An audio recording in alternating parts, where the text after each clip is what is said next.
여야가 막판 진통 끝에 이태원 참사 국정조사를 실시하는 데 최종 합의했습니다.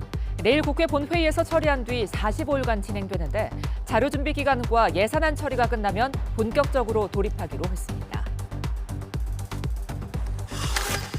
이태원 참사를 수사하는 경찰청 특별수사본부가 경찰과 소방 관계자 등 9명을 피의자로 추가 입건했습니다. 다음 주에 일부 피의자에 대한 구속영장 신청도 검토하고 있습니다. 화물연대가 내일부터 무기한 총파업을 예고하면서 물류대란 우려가 커지고 있습니다. 화물연대 요구사항과 정부의 입장 등 이번 파업의 쟁점은 무엇이고 전망은 어떨지 잠시 뒤 전문가와 함께 짚어보겠습니다. 울진과 포항 등 경북 동해안 지역에 때 아닌 집중호우가 내리면서 침수와 산사태 등 피해가 잇따랐습니다. 특히 지난 9월 태풍 흰남노로 큰 피해가 난 뒤 아직 온전히 복구되지 않은 상황에서 또다시 큰 타격을 입게 됐습니다. 시청자 여러분 안녕하십니까. 11월 23일 수요일 뉴스가 있는 저녁 시작하겠습니다. 우여곡절 끝에 여야가 이태원 참사에 대한 국정조사를 실시하기로 뜻을 모았습니다. 당초 야당안과 비교해 국정조사 기간과 조사 대상 기관을 일부 조정하는 것으로 절충을 한 건데요. 팽팽한 줄다리기를 하던 여야가 내년 예산안 처리를 연결고리로 모처럼 최종 합의를 봤습니다. 관련 전국 상황은 잠시 뒤에 자세히 짚어보겠습니다. 여야 지도부가 국정조사 실시에 의견을 함께하면서 내일 국회 본회의에서 국조계획서를 의결하고 준비기관을 거치게 됩니다. 예산 정국이 끝나는 대로 본격적으로 국정조사에 들어갈 예정입니다. 국회 연결하겠습니다. 정현우 기자. 네, 국회입니다. 네, 오늘 오후에 여야 원내대표가 나란히 나와서 합의 사실을 발표했죠. 국정조사 합의 내용 구체적으로 정리해 볼까요? 네, 일단 국민의힘 주호영 원내대표와 민주당 박홍근 원내대표가 오늘 기자회견을 열고 이태원 참사 진상규명, 국정조사에 양당이 합의했다고 밝혔습니다. 기자회견 장면 직접 보시겠습니다. 저희들은 국회가 같이 여야가 국정조사를 하는 것이 국민에 대한 도리가 아닌가 생각을 했고, 그래서 예산안이 처리되고 나면 여야가 같이 국정조사를 하기로 그렇게 합의에 이르렀습니다. 국정조사가 실시되면 국회는 어떤 정치적 목적이 아니라 정말 있는 그대로의 사실 규명에 최선을 다해서 국민들께 국회에 주어진 책무를 다하고 또 그 성과로 국민들께 인정을 받도록 해야 될 것입니다. 우선 여야는 국회 본회의에서 국조계획서가 채택되는 내일부터 45일 동안 국정조사를 진행하기로 합의했습니다. 그리고 자료 제출 등을 위한 준비 기간을 거친 뒤 2023년도 예산안을 처리하고 그 뒤에 기간 보고, 현장 검증, 청문회 등 본격적인 국조 절차에 돌입하기로 했습니다. 연장 여부도 국회 본회의 의결로 결정할 수 있게 해두었습니다. 앞서 여야는 협상 과정에서 국정조사 대상 기관에 용산 대통령실을 넣는 문제를 놓고 진통을 겪었습니다. 대통령실, 경호처 등은 결국 제외되고 이태원 참사 당시 관련 보고를 받았던 국정상황실이 국조 대상에 포함되게 됐습니다. 국가안보실에선 위기관리센터가 국조 대상에 들어갔고 행정안전부와 국무총리실, 경찰청과 대검찰 등도 국조 대상에 포함됐습니다. 다만 이태원 참사 수사를 전담하는 경찰청 특별수사본부까지 조사 대상인지에 대해선 여야 간 이견이 불거진 상황입니다. 국정조사 내용과 관련한 합의에 다다른 만큼 국민의힘도 조금 전 재선인 이만희 간사를 포함한 특위위원 7명 명단을 발표했습니다. 내일 오전에는 이미 선임된 야당 위원들과 첫 번째 국조특위 회의를 진행하게 될 것으로 보입니다. 네, 오늘 여야 간의 국정조사 말고도 다른 쟁점들에 대해서 합의한 내용도 있었죠? 네, 여야는 정책위의장과 원내수석 부대표, 국회 행안위 간사 각자 3명씩으로 구성된 정책협의체를 운영하기로 했습니다. 여기서 그간 대통령실 임기와 공공기관장 임기가 달라서 생기는 알박기 인사 혹은 사퇴 압박 등 논란을 피하기 위한 법 개정을 논의하기로 했습니다. 또 여성가족부 폐지와 국가보훈처의 부승격 등 내용을 담은 정부의 정부조직법 개정안에 대해서도 협의를 이어나갑니다. 또 지난번 대선에서 여야가 함께 공약한 정책과 법안을 추진하기 위한 대선 공통공약 추진단도 만들어서 운영하기로 했습니다. 여기에 더해 국회 내에서 인구위기 특별위원회와 기후위기 특별위원회, 첨단 전략사업 특별위원회 3곳을 만들고 관련 사안을 추가적으로 더 논의할 계획입니다. 지금까지 국회에서 전해드렸습니다. 이태원 참사를 수사하는 경찰청 특별수사본부가 경찰과 소방, 구청 관계자와 이태원 역장 등 9명을 추가로 입건했습니다. 이로써 주요 피의자는 모두 17명으로 늘었는데 특수본은 다음 주 이들 가운데 현장 책임자 등 일부에 대한 구속영장 신청도 검토하고 있습니다. 박정현 기자가 보도합니다. 유승재 용산구청 부구청장이 경찰청 특별수사본부에 출석했습니다. 지난 19일 참고인 조사를 받은 뒤 피의자 신분으로 다시 온 겁니다. 유 부구청장을 비롯해 용산구청 안전건설 교통국장, 재난안전과장은 헬로윈을 앞두고 일대에 인파가 몰릴 것을 예상하고도 적절한 대책을 마련하지 않은 혐의로 입건됐습니다. 이들을 포함해 특수본이 지금까지 입건한 피해자는 모두 17명. 지하철 무정차를 두고 경찰과 진실 공방을 벌여온 이태원 역장도 포함됐습니다. 특수본은 서울교통공사 내규 등에 근거해 역장이 관계기관 요청과 상관없이 역사 상황 등에 따라 무정차 요청을 할 수 있다고 판단했습니다. 경찰 관계자 가운데는 전 용산서 112 상황실장이 현장 책임자로서 대처가 미흡했고 늑장 보고를 한 혐의로 입건돼 조사를 받았습니다. 전 서울경찰청 정보부장도 헬로윈 관련 정보보고서 삭제를 지시한 혐의 등으로 입건됐습니다. 특수본은 참사 뒤 경찰 내부에서 해당 보고서를 조직적으로 은폐했는지 들여다보고 있는데 곧 김강호 서울청장 등 윗선을 불러 관여 여부를 살펴볼 계획입니다. 이상민 행정안전부 장관을 고발했던 소방노조는 고발인 조사를 받았습니다. 최성범 용산 소방서장에 이어 지휘팀장도 피해자로 전환된 가운데 소방노조는 특수본이 윗선이 아닌 현장 공무원들을 표적으로 삼고 있다고 거듭 비판했습니다. 행안부 수사가 진행되고 그랬지만 여전히 우리가 문제가 가장 총체적인 책임이 있다라고 하는 행안부 장관의 집무실에 대한 압수수색은 없었고 특수본은 다음 주까지 주요 피해자 조사를 마무리한 뒤 구속영장 신청을 검토할 방침입니다. YTN 박정현입니다. 대장동 일당과 유착해 뒷돈을 받은 혐의로 구속된 정진상 정무조정실장이 구속의 적법성을 다시 따져달라며 법원에 심사를 요청했습니다. 구속 적부심이라는 변수가 생겼지만 검찰은 이재명 민주당 대표와의 관련성 조사를 공식화하며 우선 이 대표에게 배임 혐의 적용이 가능한지 들여다보고 있습니다. 김다연 기자가 보도합니다. 억대 뇌물을 받은 혐의 등으로 구속된 정진상 정무조정실장이 구속의 적법성을 다시 따져달라며 법원에 출석했습니다. 지난 영장실질심사에 이어 이번 구속적부심 신문에서도 검찰과 정 실장 측의 팽팽한 공방이 장시간 이어졌습니다. 검찰은 앞선 구속영장을 토대로 정 실장이 도망가거나 증거를 없앨 염려가 있다고 재차 강조했습니다. 영장엔 정 실장이 자신에 대한 수사가 시작된 뒤 집에 잘 들어가지 않거나 과거 검찰의 출석 요구에 여러 차례 불응했다는 내용이 담긴 거로 알려졌습니다.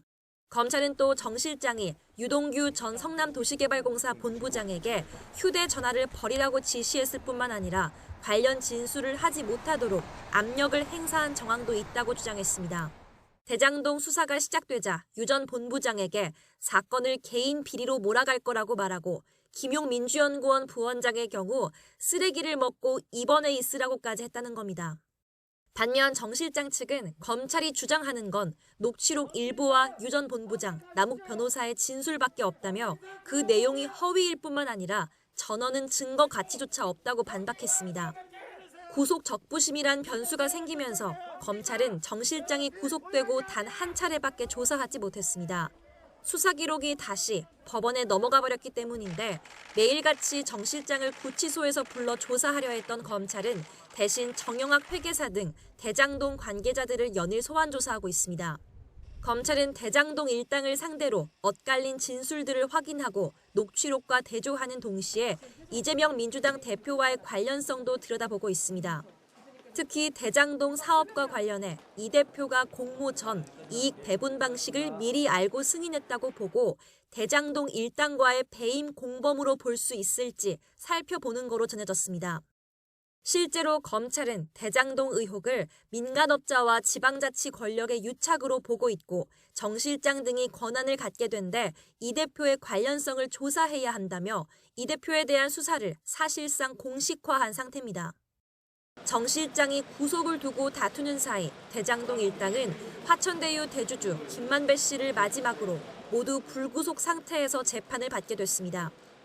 김 씨 역시 유 전 본부장과 남변호사에 이어 법정 안팎에서 이른바 윗선 폭로를 이어갈지 관심이 쏠리고 있습니다.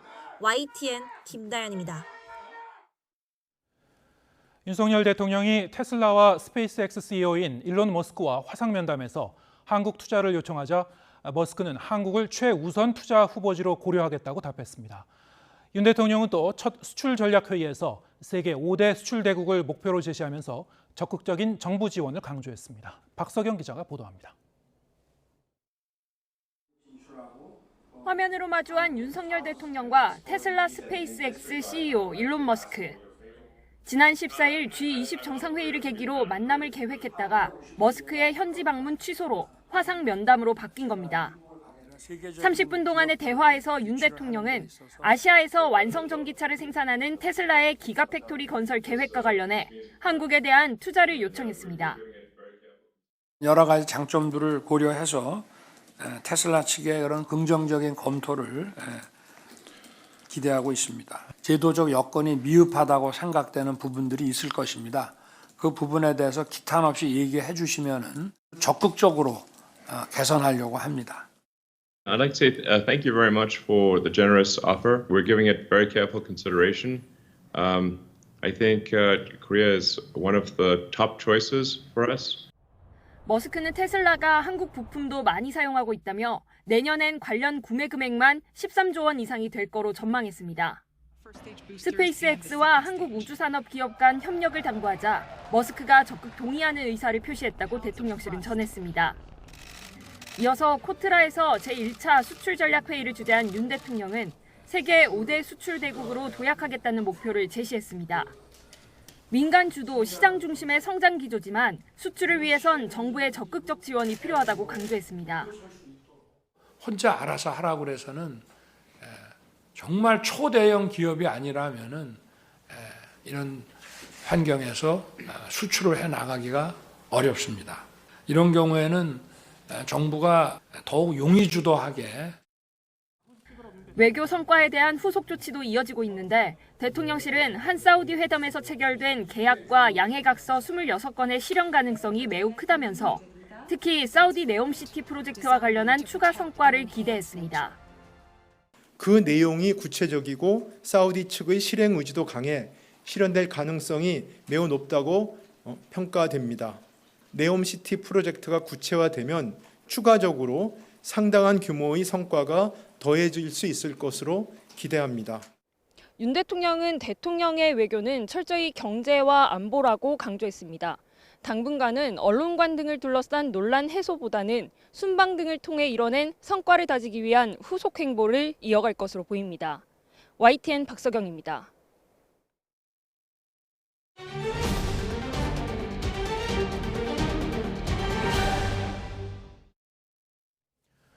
네, 오늘의 정치권 소식 정가 브리핑에서 김준일 뉴스톱 대표와 함께 짚어보겠습니다. 안녕하세요. 네, 안녕하세요. 예, 여야가 국정조사에 대해서 참 어렵게 협상 끝에 막판 지통이 있었습니다만 어쨌든 타결을 했습니다. 예. 지금 합의 내용을 이렇게 보니까 애당초 이제 야당이 갖고 있었던 안과 조금 달라진 점이 몇 부분 있는 것 같아요. 몇 개. 예. 일단 그 대통령실에 대해서 예. 처음에 이제 민주당에서는 그냥 대통령실도 포함한다 이렇게 좀 폭넓게 이렇게 가져갔었는데 그거에 대해서 좀 협상을 했습니다. 그래가지고 국정상황실, 국가위기관리센터 이렇게 좀 한정을 하고.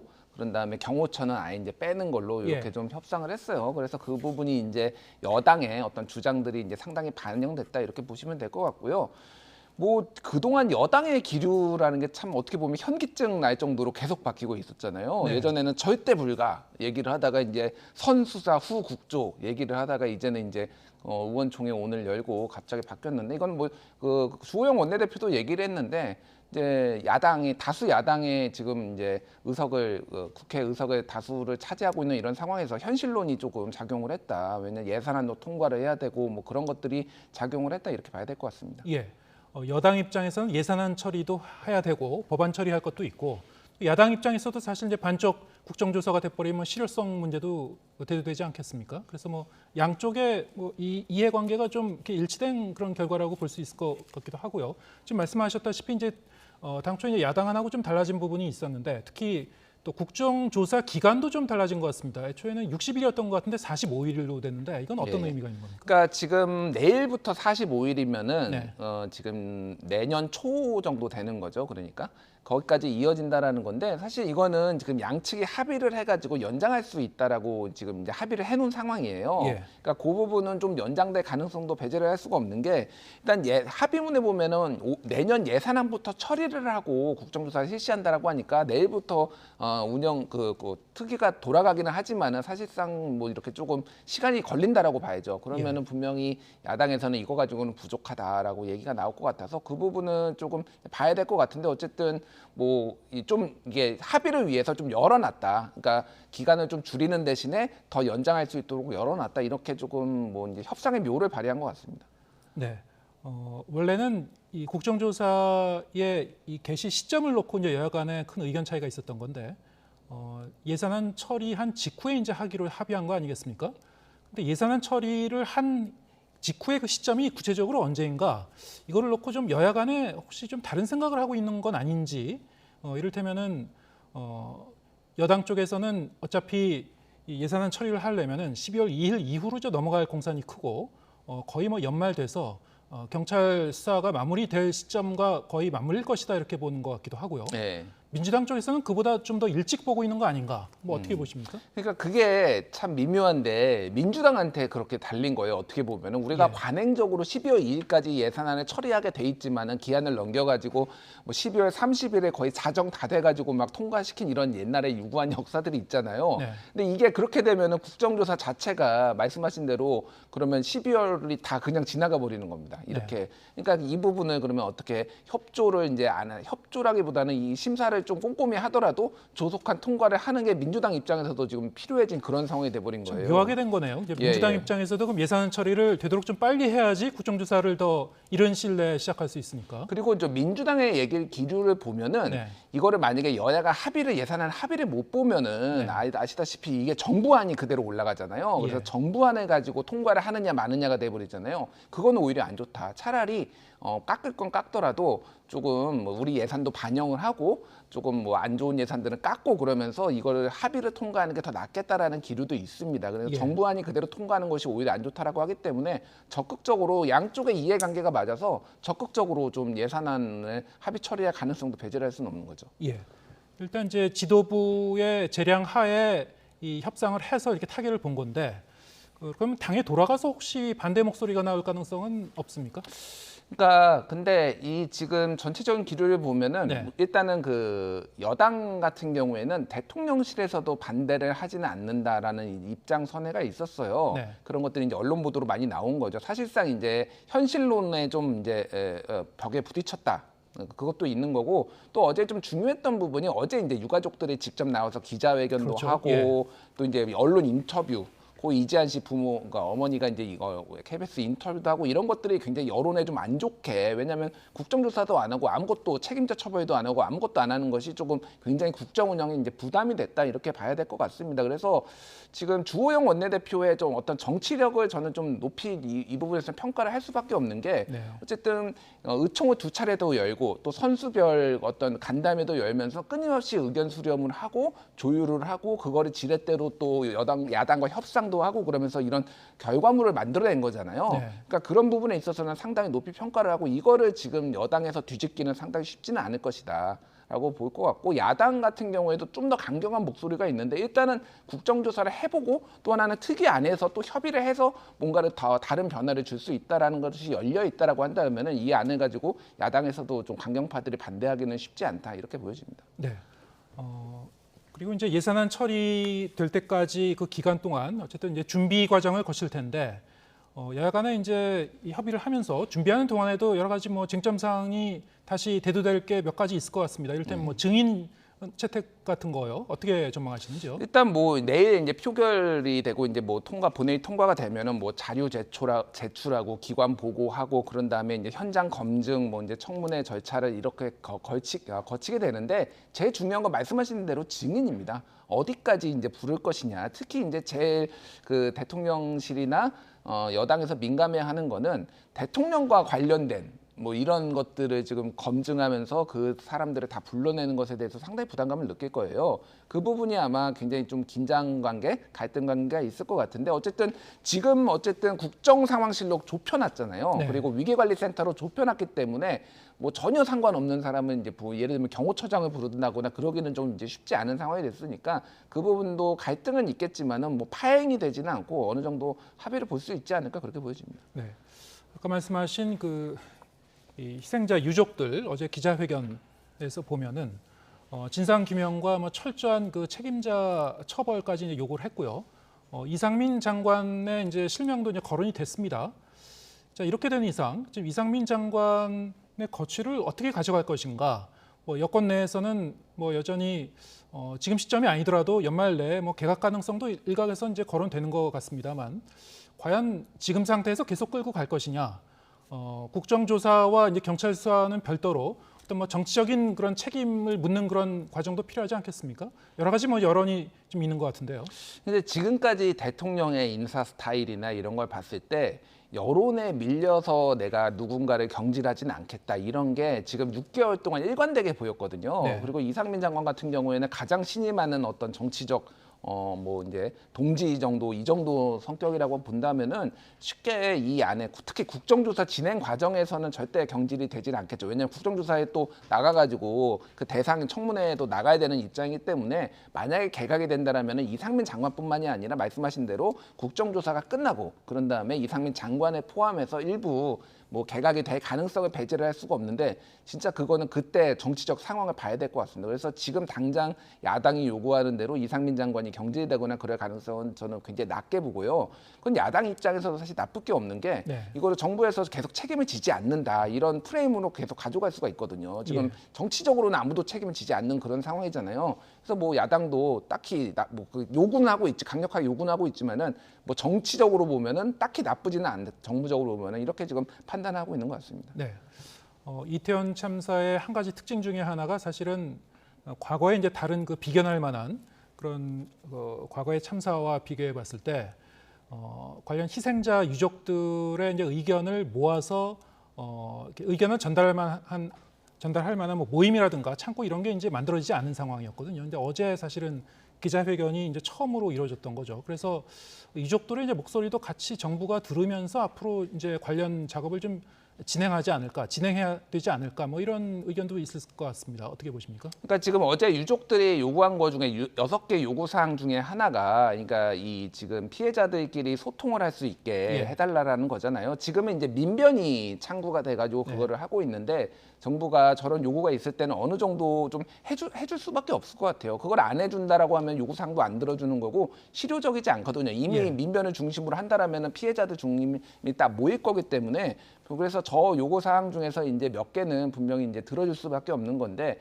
이제 가장 걸리는 게 진정한 사과 이런 거죠. 대통령실 입장에서는 계속 사과를 했다. 대통령이 사과를 했다. 진정한 사과를 했다라고 하는 건데 유족들은 뭐 법회나 미사나 예배 가서 사과한 거는 사과 아니다. 사과는 안 받았다라고 생각을 한다라면은 대통령이 이거에 대해서 어떤 생각을 가지고 임할 것인가라는 거 그거하고 아까 전에 말씀하셨던 어떤 정치적인 책임을 어디까지 질 것인가 이게 아마 가장 큰 문제가 될 것으로 보입니다. 예, 알겠습니다. 지금 검찰의 대장동 수사가 계속 좀 진행이 되고 있습니다만 몇 시간 뒤죠. 오늘 밤 0시에 화천대유 대주주인 김만배 씨가 또 석방이 되죠. 그동안에 이제 이 유동규 전 본부장과 남욱 변호사 석방되자마자 밖에 나와서 여러 가지 이제 목소리를 이제 냈고요. 관련 기사가 정말 쏟아졌습니다. 근데 문제는 이제 김만배 씨가 어떤 그 얘기를 할 것인가. 이전에 남욱 변호사와 유동규 전 본부장이 했던 말과 어느 정도 맥락이 같은 얘기를 할지 아니면은 기존에 자기 입장을 고수할지 어떻게 보시는지요? 그러니까 입장이 다릅니다. 김만배랑 남욱 유동규가 다 조금씩 다른데 특히 김만배는 다를 수밖에 없어요. 왜 다를 수밖에 없냐면은 지금 이제 1년 동안 수사를 받으면서 지금 이 피의자들의 어떤 태도는 두 가지로 요약이 될 수가 있어요. 하나는 본인의 형량을 줄이는 거. 또 하나는 본인의 돈을 지키는 거. 근데 지금 가장 문제가 되는 게 천화동인 1호잖아요. 거기에 1,200억 원이 있는데 이거를 화천대유가 소유를 했고 사실상 이게 이제 공통 경비 자금이고 이게 뭐 이재명 대표의 저수지라고 이제 뭐 검찰 쪽에서는 주장을 하고 있고 유동규나 유동규 씨는 주장하고 있는데 지금 이 화천대유의 소유주가 김만배 씨거든요.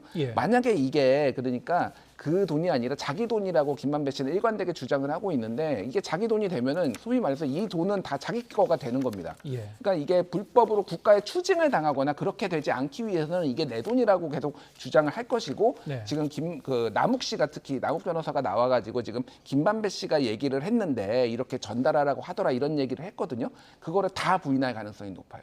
그러니까 이게 참 미묘하게 되는 게 서로의 이해관계에 따라서 이게 재판까지 기소돼서 재판까지 가면은 이 좀 주장이 달라가지고 이게 증거로 채택이 안 될 가능성도 지금 배제할 수가 없는 그런 상황입니다.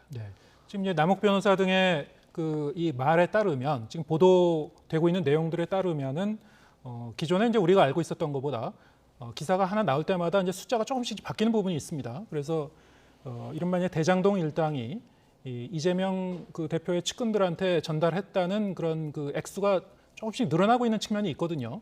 근데 지금 말씀하신 대로 이제 김만배 씨의 진술이 어떨 것인가 이게 굉장히 중요한데 김만배 씨가 그 부분을 이제 시인하게 되면은 본인의 혐의를 인정하는 게 돼버리는 거죠. 그렇죠.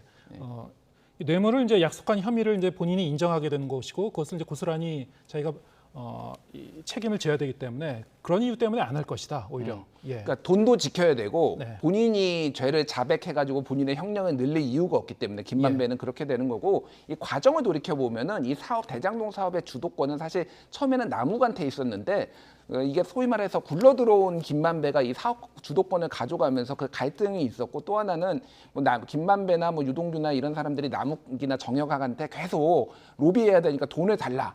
라고 하는데 실제 이거 로비 자금으로 쓰는 거 맞아 서로 의심하고 이런 과정들이 있었어요. 그리고 실제 전달됐는지 여부는 나는 돈을 누구한테 로비해야 되니까 돈을 마련하라고까지는 얘기를 남욱이 들었는데 그게 전달되는 과정을 하나도 못 봤거든요. 김만배는 내가 그런 얘기를 근데 돈을 받아낸 거는 맞고요. 근데 그거를 이제 다 그런 로비를 하려고 내가 이거를 한 게 아니다라고 이제 김만배는 다 부인할 가능성이 있는 거죠. 그래서 서로의 입장이 다르고 지금 돈 문제도 지금 얽혀 있기 때문에 이게 상당히 검찰이 완전 물증을 가지고 있지 않는 이상 이게 재판 과정에서 굉장히 이상한 모양새가 서로 다른 주장을 하면서 증거가 인정이 안 되는 이런 상황을 배제할 수 없는 그렇게 되는 거죠 지금. 알겠습니다.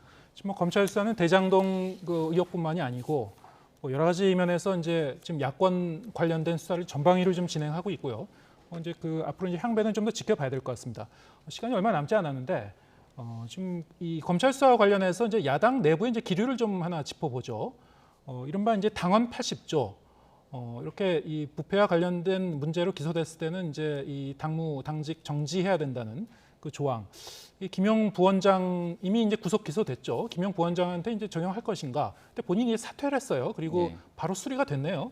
김용 부원장은 이제 수리가 됐고 정진상 당대표 정무조정실장 같은 경우에는 오늘 오후 2시부터 지금 구속적 부심이 다시 들어갔거든요. 그래서 24시간이니까 내일 오후 2시 전에 나온다라고 본다라면 그걸 보고 결정하겠다라는 거예요. 그래서 계속 구속이 되면은 이제 자진 사퇴할 가능성을 배제를 할 수가 없습니다. 그래서 이거는 비명계에서 끊임없이 박용진 의원이나 조응천 의원이나 이 문제를 걸고 조금 문제 제기를 하니까 어쩔 수 없이 좀 받아들였다 봐야 될 것 같고 지금 야권을 향해서 좀 전방위 수사가 나오고 있는데 오늘 오후에만 지금 굉장히 많은 기사가 쏟아졌거든요. 오영훈 제주지사 선거법 기소 그리고 송영길 선거법 검찰 송치 노영민 대통령 비서실장 취업 청탁 관련 CJ 압수수색 기타 등등 장경태 의원 고발까지 지금 야당은 지금 거의 초토화되는 분위기 이런 건 것 같습니다. 여러 갈래로 지금 수사가 진행되고 있고 지금 말씀하신 대로 오후에 나온 그런 여러 가지 속보가 있었습니다. 관련 수사가 가지를 쳐서 좀 더 어떻게 이제 진행이 되는지 잘 지켜봐야 될 것 같습니다. 김준일 뉴스톱 대표와 함께했습니다. 고맙습니다.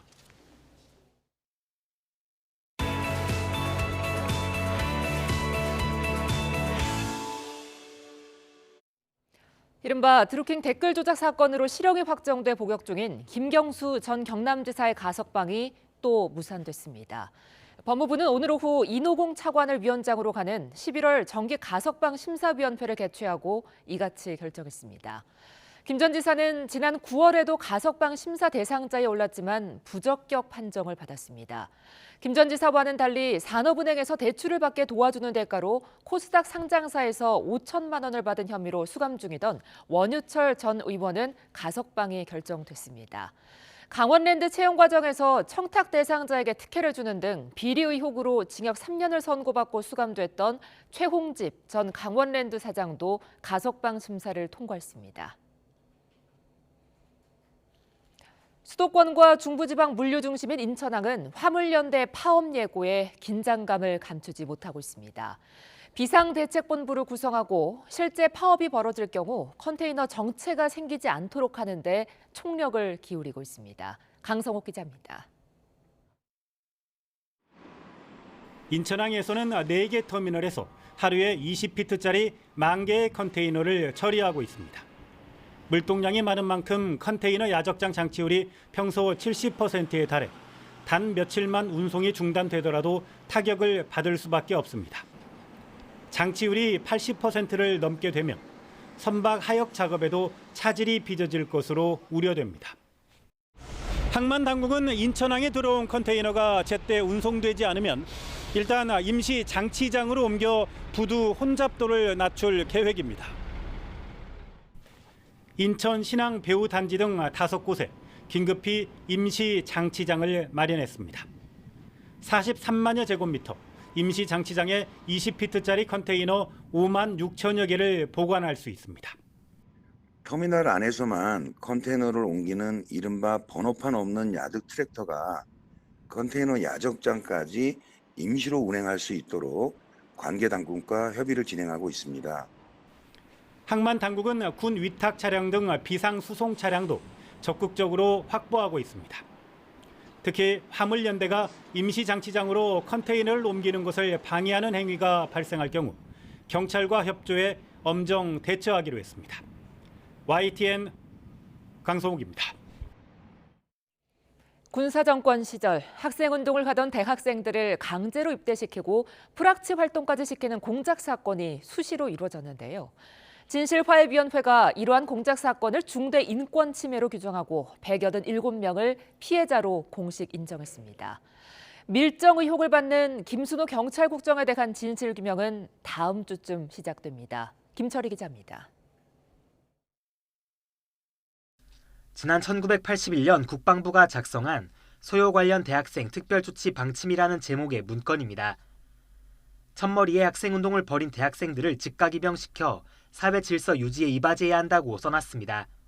징병검사를 받지 않았거나 신체에 문제가 있는 경우, 그리고 수영 생활을 한 경우라도 최우선 입영시킨다는 표현까지 등장합니다.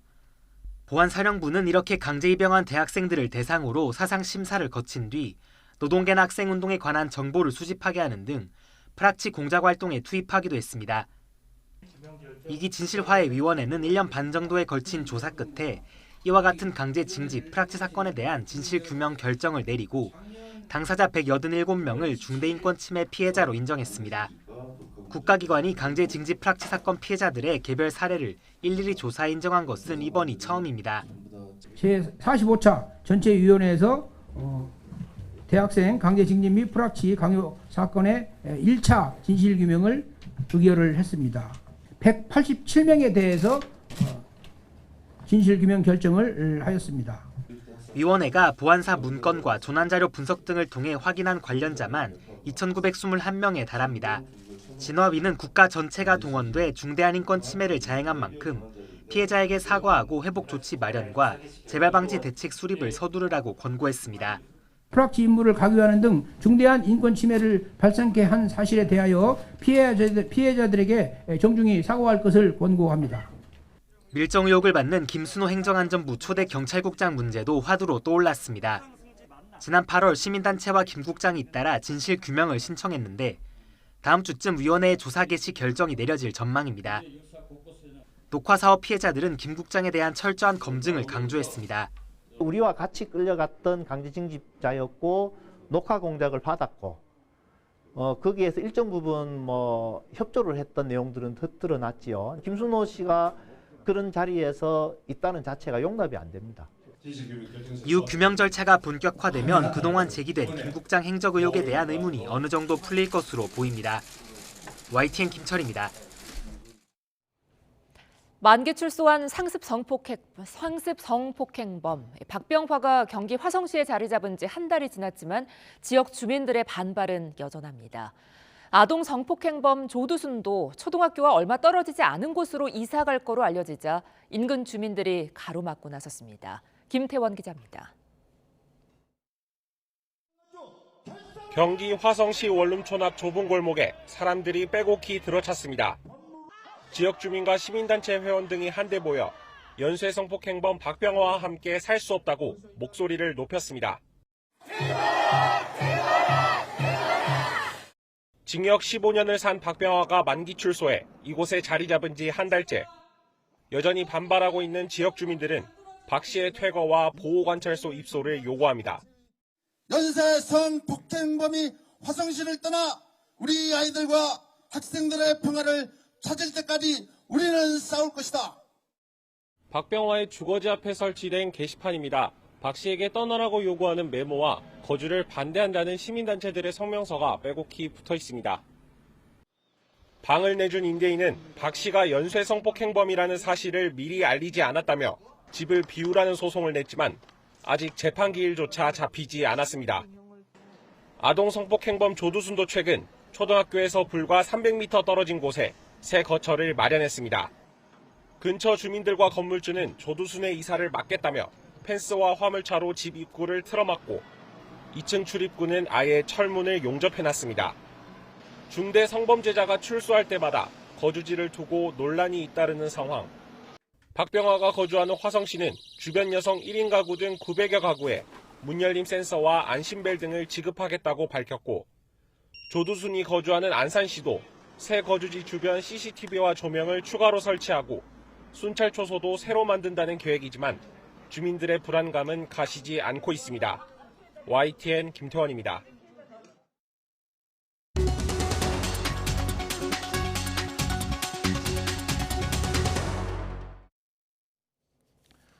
화물연대가 5개월 만에 다시 총파업을 예고하면서 물류 대란 우려가 커지고 있습니다.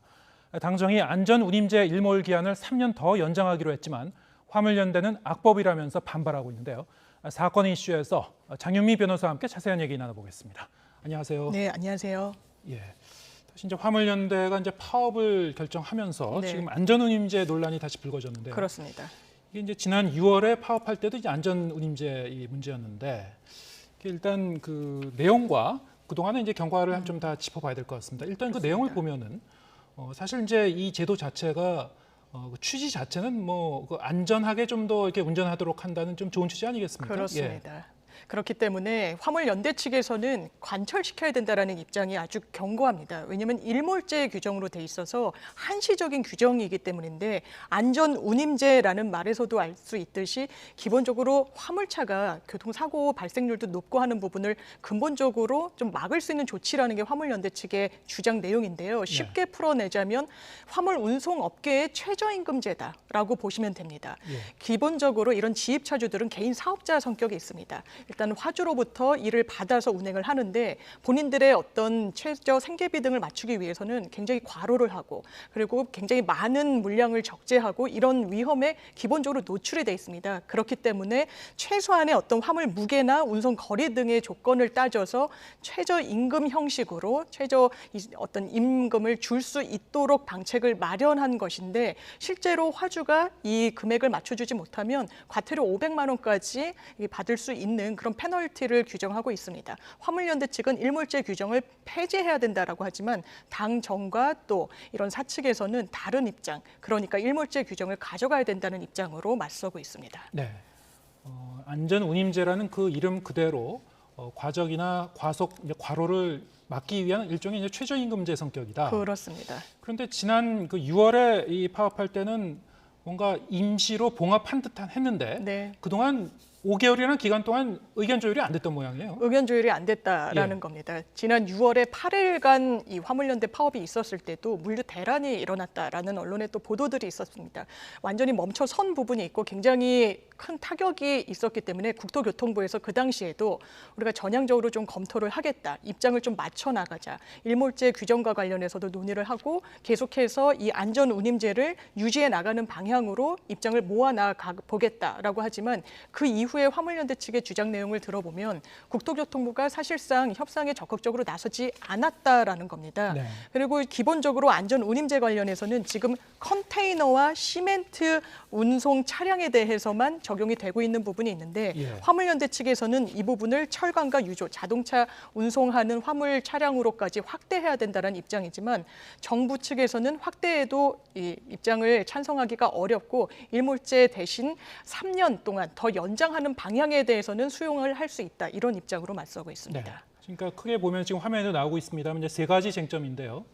자, 이 세 가지 쟁점 다 당장 의견을 좁히기는, 양측 의견을 좁히기는 쉽지 않을 것 같습니다. 어떻게 보시는지요? 이 입장이 좀 평행선을 달리는 부분이 있는 것 같습니다. 이제 화물연대 측에서는 실제로 지금 적용이 되고 있는 컨테이너나 시멘트 화물 차량 같은 경우에는 임금이 많이 오르기도 했고, 그리고 비용이 체재생 대비가 상승되는 순기능이 있었고, 뭐 물량이나 또 교통사고량도 좀 줄어들었다라는 어떤 수치로 맞서고 있는데, 이게 기본적으로 비용과 관련되는 부분이 있고, 이런 업무를 맡기는 화주 입장에서는 이게 경제성이 좀 떨어진다라는 부분으로 입장이 팽팽히 맞서고 있어서 지금 화물연대 측에서는 무기한 파업을 선고한 상황입니다. 그렇기 때문에 이게 제대로 매듭지어지지 않고 협의안을 마련하지 못한다면 얼마나 장기화될지 지금으로선 가늠하기도 어렵습니다. 네. 이렇게 이제 집단 운송 거부에 들어가게 되면은 정부는 일단 이제 엄정 대응하겠다는 방침을 발표했습니다만, 여기에 대해서 이제 정부가 어떤 법적 조치를 어떤 걸 취할 수가 있는 건가요? 일단 기본적으로 지금 파업이라는 단어를 쓰고 있긴 하지만 근로자성과 관련해서는 법률적으로 인정되지 않는 부분이 있습니다. 개인 사업자 성격이 있기 때문인데, 이게 계약이 체결된 상황에서 기본적으로 업무에 임하지 않는다거나 하면 형사적으로는 업무 방해에 해당할 여지가 있고, 이 부분 포함해서 정부에서는 이걸 불법 파업으로 규정짓고 취할 수 있는 법적 조치는 다 강구하겠다는 입장으로 맞서고 있습니다. 네. 그럼에도 이제 화물연대는 지금 파업을 강행하겠다는 거 아니겠습니까? 그렇습니다. 지난 6월에도 이제 이 사태가 혹시 장기화되는 거 아니냐. 그러다가 이제 뭐 우여곡절 끝에 봉합을 했습니다만, 자, 지금 이 과연 이제 물류 대란으로 갈지, 또 화물연대의 좀 입장도 지금 있는 거니까요. 네. 어떻게 좀 그 절충을 좀 해봤으면 좋겠는데, 근데 문제는 지금 이 화물연대 파업뿐만이 아닌 것 같습니다. 그렇습니다. 지금 겨울 투쟁, 동투란 얘기까지 나올 정도로 지금 뭐 학교의 비정규직, 뭐 지하철 그리고 철도 등등 뭐 파업들이 여러 개가 좀 예고돼 있는 상황이죠. 전방위적으로 펼쳐지고 있다고 보시면 될 것 같습니다. 이미 공공운수 노조 같은 경우에는 23일자로 총파업에 단행에 들어갔고요. 본인들의 정규직 전환 등을 기치로 내걸고 지금 협상을 벌이고 있는 상황이고, 지금 말씀드린 화물연대 총파업 예정돼 있고요. 또 전국 학교 비정규직 연대회의의 총파업도 25일자로 예정돼 있는데, 기본적으로 너무 낮은 임금에 대해서 정상화시켜달라라는 주장을 하고 있고요. 또 최근에는 이 급식실에서 근무를 하는 근로자의 폐암 발병 사실이 이게 업무상 산재다라고 인정된 사례가 있습니다. 그것과 관련해서 이 폐암, 왜냐하면 뭐 가스불에 많이 노출이 된다거나 하면 폐암 발병률도 높아진다고 하기 때문에 근본적인 대책 마련 강구를 원하고 있고요. 또 서울교통공사 같은 경우에는 만성 적자가 항상 문제가 되고 있는데, 이 부분을 인력을 증원하지 않고 구조 조정으로 좀 해결하려고 하다 보니까 소속된 근로자들이 이 부분은 근원적인 대책이 될 수 없다, 오히려 증원해줘야 되고 구조정당 움직임은 중단해야 된다라고 파업을 예고하고 있습니다. 네, 지금 부문별로 파업은 줄줄이 예고가 돼 있는데, 지금 말씀하신 대로 쟁점은 또 분야마다 다 다르군요. 그렇습니다. 좀 어떻게 풀어가야 될지 좀 고민해봐야 되겠는데, 이렇게 연이은 파업이 예고된 상황에서 이른바 이제 노란봉투법 처리가 또 정치권에서 쟁점이 될 것 같습니다. 지금 민주당에서 이 노란봉투법을 이제 주요 입법 사안으로 지금 추진할 예정인데, 좀 여야 간의 이제 입장은 좀 팽팽히 맞서고 있는 것 네. 같아요. 쟁점이 구체적으로 따져보면 어떤 건가요? 사실 노동조합법의 2조와 3조를 개정해야 된다라는 것입니다. 예. 이게 불법 파업에 대해서 면죄부를 주는 거 아니냐, 손해배상 청구를 원천 차단하는 거 아니냐라고 하지만 이 법안을 면밀히 따져보면 사실 노동조합법에 따른 파업인 경우에는 손해배상 청구를 할 수 없도록 돼 있습니다. 기본적으로 근로자들이 본인의 어떤 생계 조건과 관련해서 의사표시를 할 수 있는 사실상 유일한 수단이 파업이기 때문에 법적으로도 허용을 하는 겁니다. 노란봉투법의 기본 골자는 이런 교섭권을 갖지 않은 이를테면 여러 가지 노동 형태들이 있습니다. 하도급 노동자들이 있고 파견업체 노동자들이 있는데 본인의 근로 조건과 관련해서 파업을 하더라도 기본적으로 이 부분은 불법 파업이 됩니다. 노동조합 법에 따르면 교섭권을 가진 단체, 소속된 근로자의 파업만을 정당하고 합법적이라고 규정하고 있기 때문입니다. 그렇기 때문에 손해배상 등과 관련해서 생계를 위협할 수 있는 그런 부분에 대한 안정책을 마련하자라는 취지로 민주당과 정의당이 이 법안을 좀 논의하고 있습니다. 네. 이 노란봉투법도 이제 노동계에서는 지금 그 주요 이슈로 계속 네. 요구하던 그런 사안인데 여야 간에 좀 그 심도 있는 좀 토의가 있었으면 좋겠습니다. 그렇습니다. 네. 다음 주제로 좀 넘어가 보겠습니다. 지금 그 만기 출소한 그 흉악범들을 놓고 뭐 지역 주민들이 이제 반발하거나 여러 가지 좀 논란이 계속 좀 일고 있는데요. 일단 연쇄 성폭행범 박병화의 퇴거를 촉구하는 시위가 경기도 화성시에서 있었죠? 그렇습니다. 박병화 같은 경우에는 범죄지는 사실 이 화성과는 좀 무관한 지역이었었습니다. 여러 명의 여성들을 연쇄적으로 성폭행을 하고 만기 복역을 하고 수감해서 나온 상황인데 네. 영고지가 없는 화성에 한 원룸을 계약했다는 사실이 알려지고 실제로 거주를 하고 있습니다. 지금 연일 해당 주변의 학부모들 그리고 주민들이 시위를 벌이고 있는데 네. 문제는 인근에 굉장히 가까운 곳에 대학교가 있고 학생들이 하숙을 하는 공간들이 원룸이 상당히 많이 있습니다. 초중고등학교도 지금 인근에 자리하고 있는 것으로 알려지고 있어서 이런 불안감과 관련해서 뭔가 우리 이 인근 지역에서는 살 수 없도록 법무부에서도 조치를 해야 된다. 이런 입장을 내놓고 있는 상황입니다. 네. 이것뿐만이 아닙니다. 또 어제는 이제 아동 성범죄자죠 역시 출소한 조두순의 이사 소식이 또 있었습니다. 그렇습니다. 네. 근데 이제 그 계약을 하면서 새로운 집을 이제 구하면서 네. 조 씨의 아내가 이제 남편의 신분을 이제 속였던 것 같아요. 네, 그래서 그렇습니다. 이제 계약을 취소하겠다라고 요구를 했는데 집주인 쪽에서 이제 당연히 이제 취소하고 싶겠죠. 네.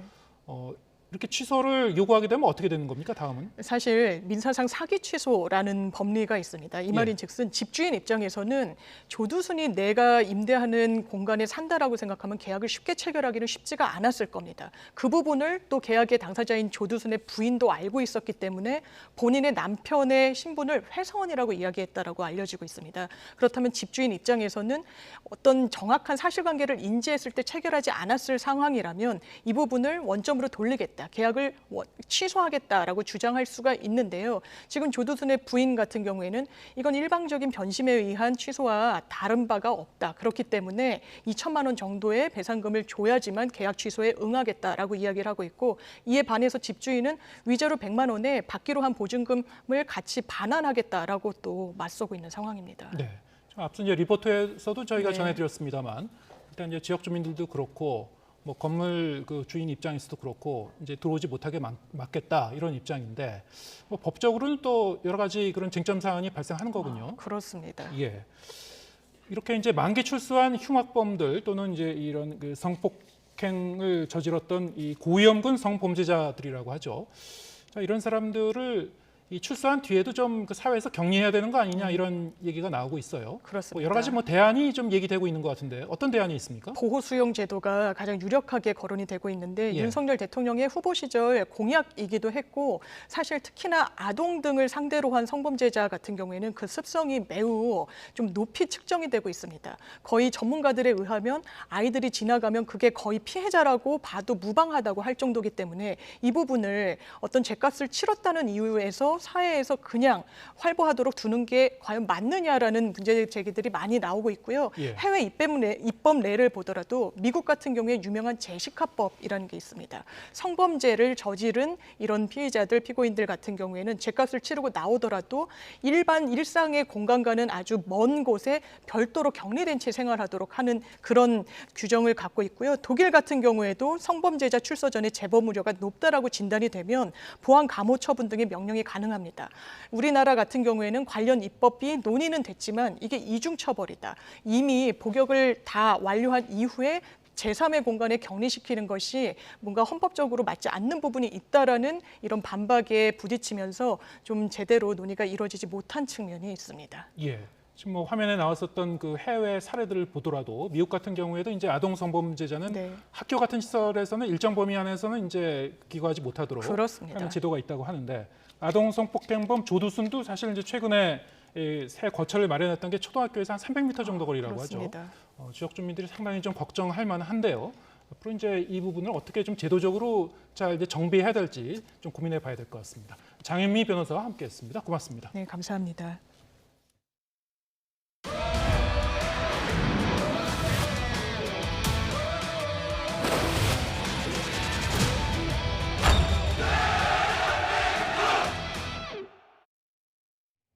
파울루 벤투 월드컵 대표팀 감독이 안면 부상에서 회복 중인 손흥민의 조별리그 첫 경기 출전 가능성을 언급했습니다. 벤투 감독은 우루과이전을 하루 앞두고 열린 기자회견에서 손흥민과 김진수는 출전 가능하다며 다만 결정하기까지 시간이 남아있다고 말했습니다. 손흥민이 내일 밤 열리는 우루과이전에 출전이 가능할 정도로 안화 골절상에서 회복했다는 감독의 판단으로 보입니다. 벤투 감독은 또 손흥민이 안면보호 마스크 착용을 그렇게 불편해하지는 않은 것 같다고도 전했습니다. 김진수 선수는 우리 축구 대표팀 부동의 왼쪽 수비수지만 지난 두 번의 월드컵 모두 부상으로 함께하지 못했습니다. 이번에도 월드컵 직전 허벅지 부상을 당했지만 카타르 현지에서 완전히 컨디션을 되찾았습니다. 허재원 기자입니다. 축구대표팀 부동의 왼쪽 수비수 김진수가 가벼운 몸놀림으로 동료들과 호흡을 맞춥니다. 카타르에 도착한 직후 허벅지 부상으로 정상적인 훈련을 소화하지 못했지만 꾸준한 재활 끝에 어느덧 완전히 컨디션을 회복했습니다. 많은 경기를 소화하고 왔기 때문에 조금 힘든 부분은 없지 않아 있었지만 잘 휴식을 하고 지금은 치료를 잘 마무리를 해서 몸 상태는 그렇게 크게 문제는 없습니다. 김진수에게 월드컵이라는 단어는 항상 꿈꿔왔지만 이루지 못한 가슴 속 응어리였습니다. 8년 전에는 발목, 4년 전에는 무릎을 다쳐 두 번의 월드컵을 모두 지켜보기만 했습니다. 경험들이 있었기 때문에 제가 축구 선수로서 그리고 사람으로서 조금 더 발전할 수 있었던 시간이라고 기억이 되고요. 이번 월드컵을 앞두고도 FA컵 도중 허벅지 부상을 당하는 아찔한 장면이 있었지만 벤투 감독의 믿음 속에 최종 명단에 이름을 올렸습니다. 월드컵 본선 무대가 펼쳐질 경기장을 답사할 때는 지난 기억들이 주마등처럼 스쳐 지나가며 울컥하기도 했습니다. 월드컵이라는 곳을 오기 위해서 지금까지 준비하고 겪었던 아픔들 그리고 가족들이 했을 고생에 대해서 많이 생각이 났던 것 같아요. 김진수는 벤투 감독이 대표팀을 이끈 지난 4년 수비진에서 빼놓을 수 없는 전력의 핵심 역할을 해왔습니다. 두 번의 좌절을 딛고 30살 나이에 꿈의 무대에 서게 된 김진수. 평생을 기다려온 순간이 이제 눈앞으로 다가왔습니다. 카타르 도하에서 YTN 허재원입니다. 카타르 월드컵에서 사우디아라비아가 우승 후보 아르헨티나를 꺾는 대이변이 일어났습니다. 승리의 기쁨에 사우디는 임시 공휴일을 선포했습니다. 보도에 이지은 기자입니다. 강력한 우승 후보 아르헨티나가 사우디아라비아에 역전패했습니다. 전반 10분 메시가 페널티킥으로 선제골을 기록했지만 사우디는 후반 2골을 내리넣으며 경기를 뒤집었습니다. 아르헨티나의 막판 공세에도 사우디 선수들은 투지를 불태우며 승리를 지켜냈습니다. 새로 도입된 오프사이드 판독 시스템에 아르헨티나는 전반에만 3골이 무효가 됐습니다. 자신의 마지막 월드컵 첫 경기 패배에 메시는 망연자실했고 짜릿한 승리에 사우디는 열광했습니다.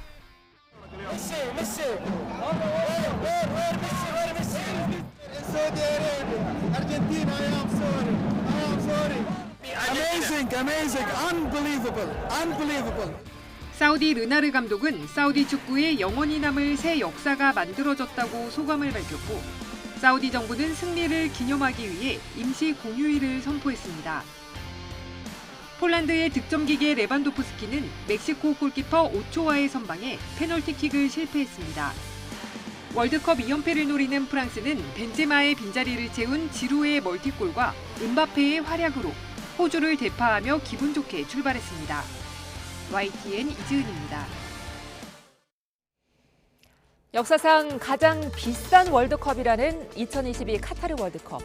경기장만 해도 내로라가는 유명 건축가들의 설계로 7곳을 새로 지었는데요. 여기에 숙박시설, 도로, 도시냉방 등 전반적으로 도시 장비를 새로 하면서 무려 300조 원 가까운 돈을 들였습니다. 이전 8번의 월드컵 개최 비용보다 2배 이상 많은 월드컵 역사상 가장 큰 유치 비용인데요. 안타깝게도 수익은 그리 높지 않을 거란 비관적인 전망이 나옵니다. 이코노미스트가 보도한 스위스 로잔 대학교의 연구 결과인데요. 1966년 잉글랜드 월드컵부터 직전 대회인 러시아 월드컵까지 모두 14차례 중 개최국이 수익을 낸 경우는 러시아 월드컵 단 한 번뿐이었습니다. 월드컵 비용은 개최국이 주로 부담하는데 수익은 대부분 피파가 가져가는 수익 배분 구조가 원인으로 분석됩니다. 실제 지난 2014년 월드컵에서 피파는 TV 중계권료와 경기장 입장료, 공식 후원 대가 등 명목으로 48억 달러, 우리 돈 6조 원 이상을 벌어들였지만 개최국인 브라질에는 1억 달러만 지급했습니다. 여기에 월드컵이 끝난 뒤 경기장과 부대 시설에 들어가는 관리 비용도 만만치 않은데요. 일례로 지금 보시는 5억 5천만 달러가 들어간 브라질 월드컵의 주경기장은 막대한 유지 관리 비용을 메우기 위해 지금은 버스 주차장으로 사용되고 있다고 합니다. 반면 카타르 이웃나라인 아랍에미리트가 이번 월드컵의 가장 큰 수혜자라는 보도도 눈길을 끕니다. 월스트리트 저널은 아랍에미리트의 두바이가 카타르 월드컵을 응원하러 온 각국의 축구 팬들로 넘쳐나고 있다고 보도했는데요. 앞서 카타르는 대회 기간 경기장 인근에서 맥주 판매를 허용하기로 했다가 이를 번복해서 축구 팬들의 원성을 사기도 했죠. 그런데 두바이는 외국 관광객의 음주를 허용하는 자유로운 분위기에 숙박시설이 충분하지 않은 카타르와 달리 다양한 가격대 숙박시설 인프라가 갖춰져 있어서 관광객들의 발길을 붙잡고 있다는 분석이 나옵니다. 때문에 두바이에 숙박하면서 하루 수십 편에 달하는 항공편을 이용해 경기가 있는 날만 카타르를 방문하는 축구팬이 수천 명에 이르는 것으로 전해지고 있는데요. 경기가 거듭되면서 많은 화제를 낳고 있는 카타르 월드컵. 하지만 가장 큰 돈을 들인 만큼 가장 큰 적자 월드컵으로 기록되는 것 아니냐는 우려도 나오고 있습니다.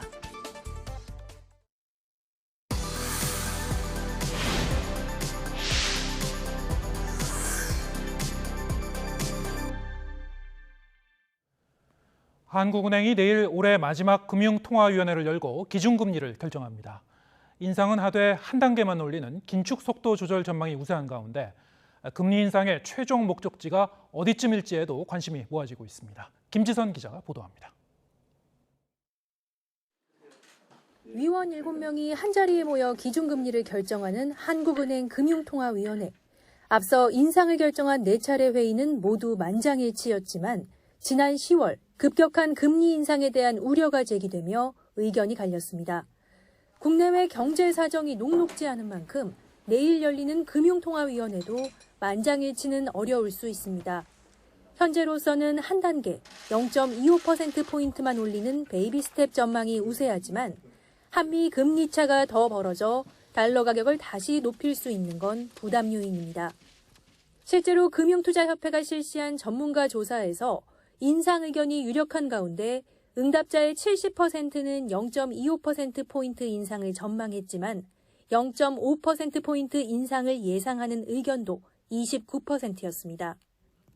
25피 금리 인상을 예상을 하고 있습니다.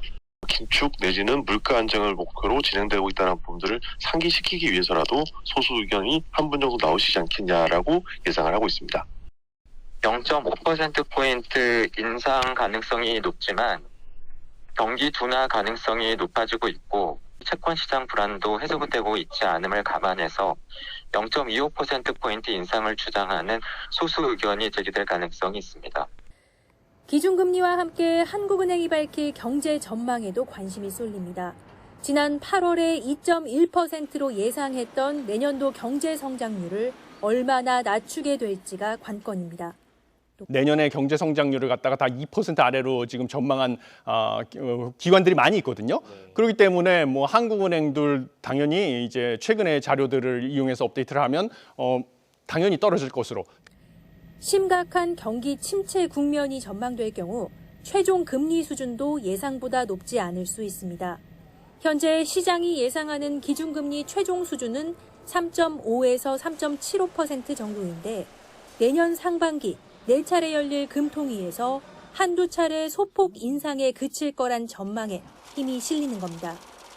다만 미국의 긴축 기조가 장기화할 경우 벌어지는 한미 금리 차를 마냥 두고 볼 수만은 없어 최종 기준금리 전망이 예상치를 웃돌 가능성도 배제할 순 없어 보입니다. YTN 김지선입니다. YTN의 일대 주주인 한전 KDN이 이사회에서 YTN 지분 매각을 최종 의결했습니다. 한전 KDN은 본격적인 매각 작업에 나설 계획인데 논란이 계속될 것으로 보입니다. 홍상희 기자의 보도입니다. 한전 KDN이 이사회를 열고 보유하고 있던 YTN 지분 전량 매각을 최종 결정했습니다. 이사회에서 진행한 표결 결과 7명의 이사 가운데 4명이 찬성, 1명 반대, 2명이 기권하면서 매각 진행 안건이 의결됐습니다. 이번 매각 결정은 긴축 재정을 위한 정부의 공공기관 자산 효율화 계획에 따른 후속 조치로 YTN 지분 소유가 한전 KDN 고유 업무와 무관하다고 판단한 데 따른 것으로 보입니다. 반대 의견으로는 매각 대금 사용처가 명확하지 않고 언론 공공성을 지키는 것이 공공기관의 역할이라는 주장이 나온 것으로 전해졌습니다. 이로써 한전 KDN은 지난 1997년 IMF 외환위기 당시 지분을 취득한 이후 25년 만에 YTN 지분 21.4%를 시장에 모두 내놓게 됐습니다. 민주노총 산하 전국 언론 노동조합은 언론 탄압이라며 즉각 반발했습니다. 효율과 수익과 민영화라는 포장을 통해서 결국에 YTN을 우리가 먹지 못할 바에는 팔아버리겠다. YTN이 추구했던 공영, 공익, 이 가치는 어떻게 사실합니까? 공공기관의 지분 매각으로 YTN 민영화가 현실화했다며 방송의 중립성 훼손이 불가피하다는 우려와 비판이 나오고 있습니다. 그러나 일각에서는 보도 채널의 공적 역할에 대한 반성과 고민이 필요하다는 지적도 나옵니다. 공공기관의 어떤 지원을 받고 있고 오히려 이제 조직의 성격으로 본다면 굉장히 공적인데 역설적으로 굉장히 진영론적이고 굉장히 당파적이란 말이죠. 이런 어떤 역설들이 왜 발생했는지를 좀 고민해 봐야 되고 실질적으로 여기 언론사들 자신들도 사실은 상당히 좀 자기의 혁신의 노력들을 해야 되는 거죠. 이번 이사회의 결정으로 한전 KDN은 YTN 지분에 대한 매각 대상을 선정하는 등 본격적인 절차에 나설 계획입니다. 그러나 더불어민주당과 시민사회단체 등 반발도 거세 앞으로 논란은 계속될 것으로 보입니다. YTN 홍상입니다. 울진과 포항 등 경북 동해안 지역에 때 아닌 집중호우가 내리면서 침수, 산사태 등 피해가 잇따랐습니다. 특히 지난 9월 태풍 흰남노로 큰 상처를 입은 포항 지역은 또 피해를 봤습니다. 이윤재 기자가 보도합니다. 축사 옆에 세워진 트럭. 바퀴가 잠길 정도로 물이 들어찼습니다. 주변은 온통 물바다로 변했고 안에는 물에 갇힌 소들이 서성입니다. 겨울을 코앞에 두고 쏟아진 집중호우에 침수된 겁니다. 고립됐던 농장주는 구조대 도움으로 겨우 탈출했습니다. 비탈면에선 쏟아진 토사가 도로를 막았습니다. 쓰러진 나무는 전깃줄과 엉켜 아찔한 모습입니다. 지난 9월 태풍 흰남노 영향으로 큰 피해를 본 포항 오천읍 냉천. 태풍 피해로 이렇게 임시복구만 해둔 상태인데 이번에 내린 비로 모래주머니가 휩쓸리면서 둑이 다시 무너져 내렸습니다. 임시로 쌓은 둑이 내려앉은 곳은 급한 대로 흙을 메우고 비닐로 덮었습니다.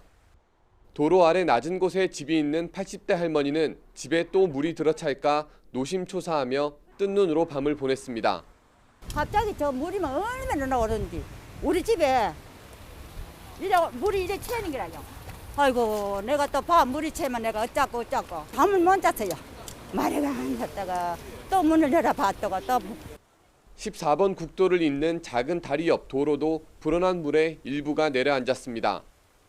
태풍 이후 완전히 복구되지 않은 탓에 100mm 남짓한 비에 다시 피해를 본 겁니다. 국도 14호선 박스 날개 있는 쪽에 일부 조금 유실이 되었는데 지금 그 마대를 산다든지 오늘 중으로 해서 응급 복구를 하고 하루 강수량이 각각 146mm, 108mm였던 울진과 영덕은 11월 들어 관측 사상 가장 많은 비가 내린 거로 집계됐습니다. 지난 9월 태풍이 남긴 피해가 아물지 않은 상황. 초겨울에 닥친 예상치 못한 집중호우로 주민들의 상처는 더 깊어졌습니다. YTN 이윤재입니다.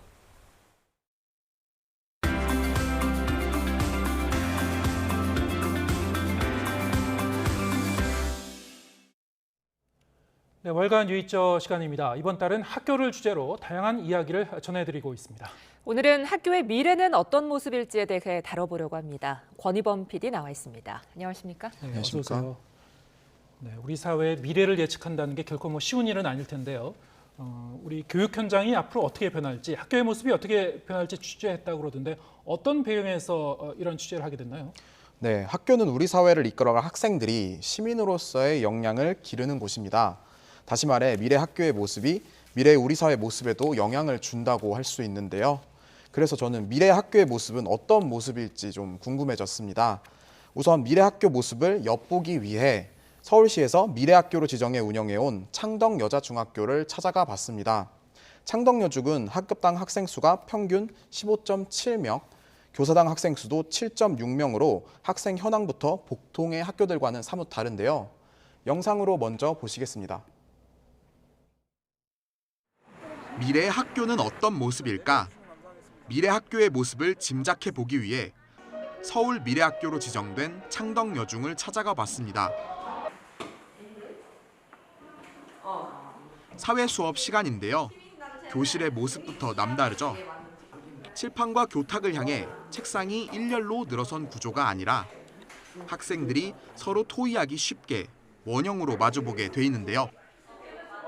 학생들은 디지털 기기를 활용해 무엇을 하고 있을까요? 개별화 수업이라고 해서 학생들이 이제 제가 만들어둔 영상을 보고 지식을 좀 얻은 다음에 제가 이제 계획해둔 이제 퀴즈를 풀고 이제 교과서를 탐구 활동을 하면서 이제 지식을 습득을 합니다. 디지털 기기를 활용해 각자 문제를 풀고 이후 선생님과 학습 내용을 점검하는 방식으로 수업이 진행되는데요. 학습량과 진도 등은 학생이 스스로 정하고 교사는 이를 확인하고 도와주는 역할을 합니다.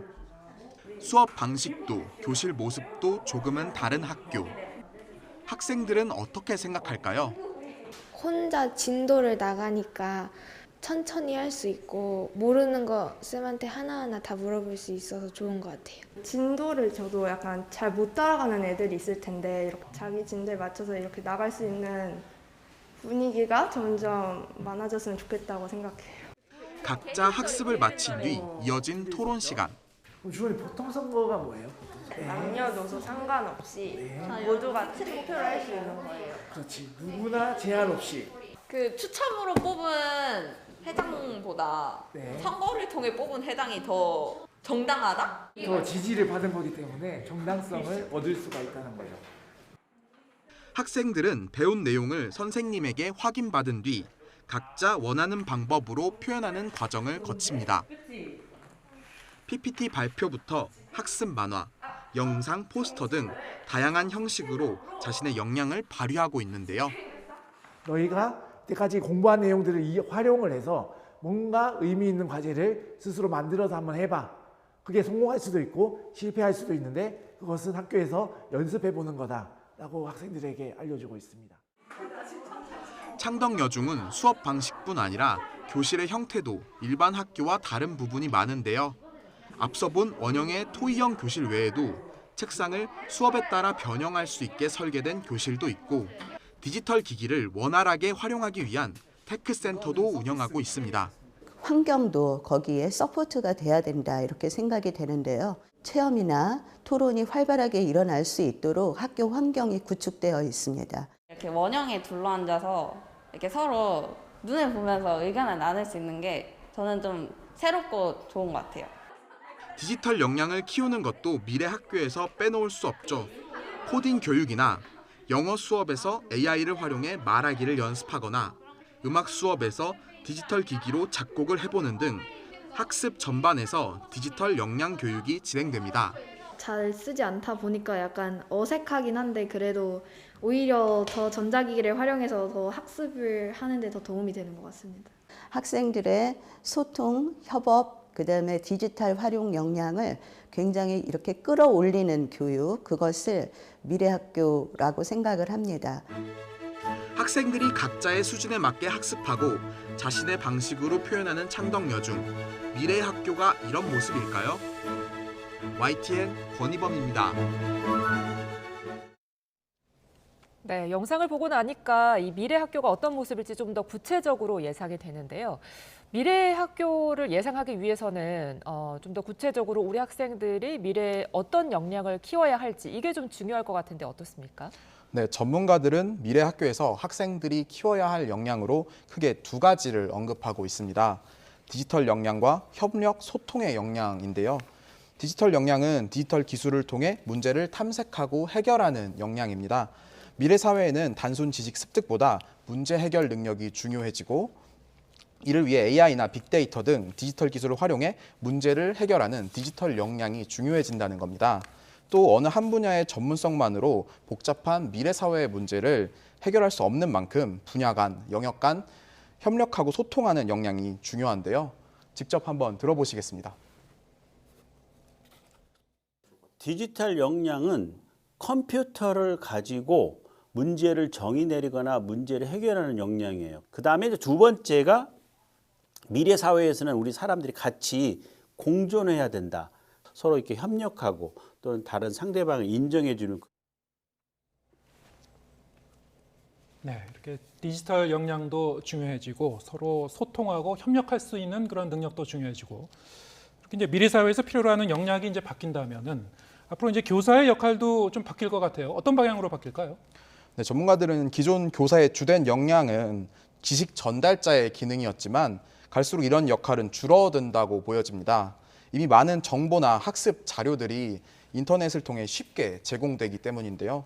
그에 따라 교사도 지식 전달자에서 학생들이 올바른 정보를 찾는 걸 도와주는 조력자의 역할로 바뀐다고 전문가들은 전망합니다. 뭐 인터넷 강의라든지 유튜브 이런 걸 통해서 어떤 것을 전달하는 부분에 관련된 너무너무 자원이 많아요. 학생들이 그걸 가지고 문제를 해결할 때 옆에서 도와줘야 돼요. 교과로만 가르칠 수가 없어요. 네, 또 학생들이 획일적인 내용을 배우는 게 아니고 각자 필요한 정보를 찾고 학습할 수 있도록 코디네이터의 역할도 요구될 거란 전망인데요. 교사들이 학생들 각자 수준과 취향에 맞춰서 커리큘럼을 짜주고 다른 학교의 수업이나 체험학습 등 다양한 활동과 연결해준다는 겁니다. 어떤 학생은 이날 1교시부터 3교시까지 와서 일반적인 수업을 듣지만은 오후에는 진로 체험과 관련된 지역사회 어느 기관을 방문을 하고 또 그 다음 날은 사이버 공간에 들어가서 그 전문가하고 토론하고 같이 갔던 친구들끼리 협업을 해서 뭔가 토의하는 프로젝트를 한다든가 자 이런 식의 교육이 이루어질 거라고 전제. 네, 앞서 그 창덕여중 영상에서 보면은 흥미로웠던 게 원형 책상이었거든요. 그러니까 공간적인 측면인 건데 미래 학교의 공간적인 측면은 어떻게 변하게 될까요? 네, 전문가들은 기존 학교의 획일적인 표준화된 모습은 미래 학교에 맞지 않다고 지적하는데요. 과거처럼 교탁과 책상이 일직선으로 정렬된 모델, 교사가 다수의 학생들에게 지식을 전달하는 데 효과적인 모델은 사라질 거라고 예상합니다. 네. 미래 학교 공간은 미래 역량을 키울 수 있게 학교 구성원들의 필요와 의견에 따라서 다양하고 유동적인 공간이어야 한다고 말하는데요. 직접 들어보시겠습니다. 가구가 일자형으로 해서 선생님을 바라보는 배치를 했을 때는 토론이 일어나지 않습니다. 그래서 어딜 가는 학교가 똑같아요. 그러니까 특성이 없는 거죠. 아이들의 생각은 문은 이래야 되고 신발장은 이래야 되고 항상 똑같은 생각을 하겠죠. 그러니까 공간을 그 가변적이고 유연한 것으로 어떻게 만들 것인가 고민을 해봐야 되고. 네, 정리하자면 전문가들은 미래 학교를 이렇게 정의했는데요. 학생들이 각자의 소질과 취향에 맞게 배울 수 있는 학교, 디지털 기술을 활용해 소통하고 협업하는 역량을 키울 수 있는 학교, 그리고 마지막으로 입시 위주의 경쟁에서 벗어나 배움에서 행복을 느낄 수 있는 학교입니다. 이런 학교가 곧 미래 사회의 실질적인 경쟁력을 키울 수 있는 학교이기 때문인데요. 네, 이런 학교에 관심의 초점을 경쟁 자체가 아니라 학습을 즐기고 미래로 나아가는 실질적인 경쟁력에 좀 초점을 맞춰보자. 이게 이야기의 포인트가 되겠습니다. 네. 자, 이런 그 좀 이상적인 그 미래의 이 학교상을 저희가 좀 그려봤는데요. 역시 이 모든 것이 현실적으로 봤을 때는 아직도 이제 입시제도 자체가 이제 굉장히 좀 획일화되어 있기 때문에요. 입시제도가 앞으로 어떻게 변할 것인가 이거하고도 좀 연동해서 앞으로 좀 생각해 봐야 될 것 같습니다. 조금은 더 좀 이상적인 방향으로 미래 학교가 좀 이렇게 변화해 가기를 좀 기대해 보겠습니다. 자, 월간 유의저 다음 시간 11월의 마지막 주제죠. 어떤 내용이 준비되어 있습니까? 네, 월간 유의저 다음 시간에는 학교 밖 청소년에 대해 다룹니다. 많은 학생들이 정규 학교에 다니지만 여러 가지 이유로 학교를 떠난 청소년들도 있는데요. 포항에 있는 한 대안학교를 찾아 학교 밖 청소년들과 대안학교 선생님을 만나봤습니다. 네, 오늘 이야기도 잘 들었습니다. 권희범 PD와 함께했습니다. 고맙습니다. 네, 오늘 뉴스가 있는 저녁은 여기서 인사드리겠습니다. 시청해주신 여러분 고맙습니다.